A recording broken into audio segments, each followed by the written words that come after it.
可能要去飲水，又可能要去廁所啊，俾佢行。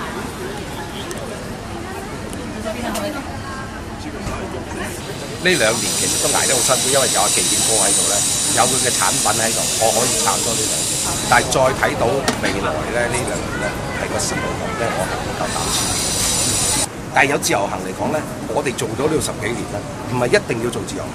自由行就話我哋做一啲係比較係真正嚟香港旅遊嗰啲。咁但係依家嚟講咧，就話連外國客都少咗嘅，外國客少咗，咁但係自由行咧又會令到你嘅租金上漲咗嘅。咁今時今日咧又少咗呢啲人嚟嘅時候咧，你個租金但係就冇跌，但係人流係跌晒嘅。